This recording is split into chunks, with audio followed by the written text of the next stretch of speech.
Today I'm looking at another issue of Moves magazine from the past, and this is number 69 from April and May of 1992. I actually don't have number 68 or I couldn't find it, so I'm just skipping on, moving on with what I have here.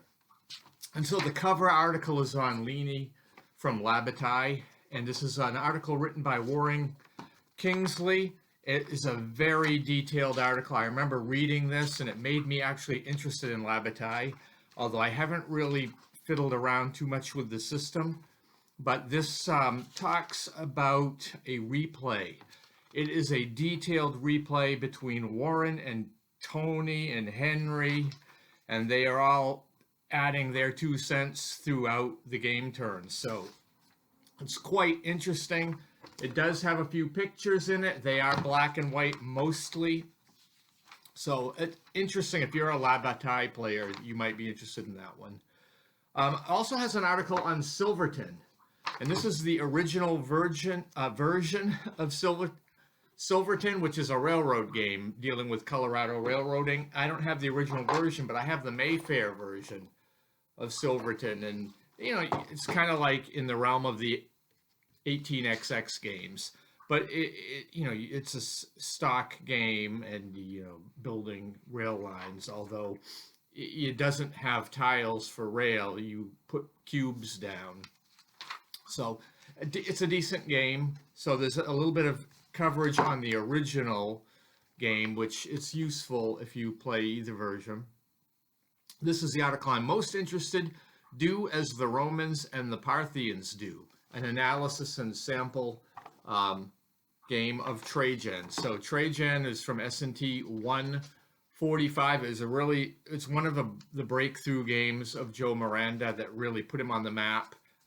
He had a number of games, but this talks a little bit about this game and what is so innovative about it. In fact, there's a subheading called Design Innovations Basic Strategy.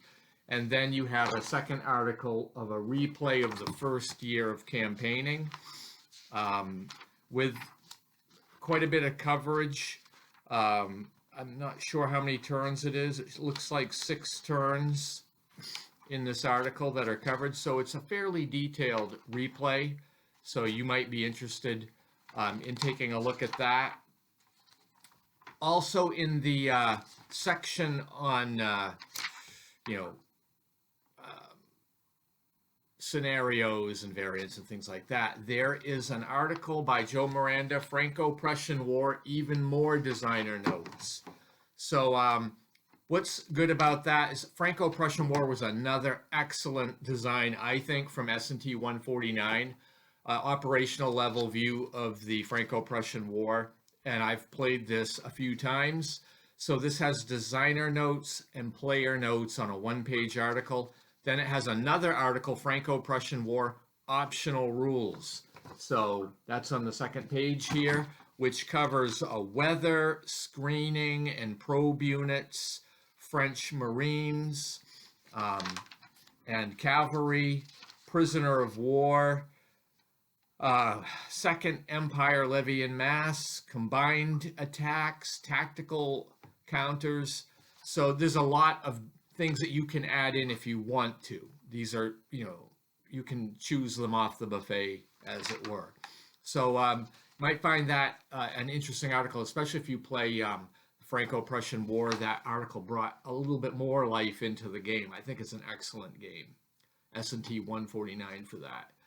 This has an article called Fine Tuning, Recommended Rules Changes to the Legend Begins. And so the Legend Begins, I can't remember. I feel like this is a North Africa game, and I never played this. And something tells me it was Mark Simonich, but I remember seeing ads for it, for years, and I just never picked that one up.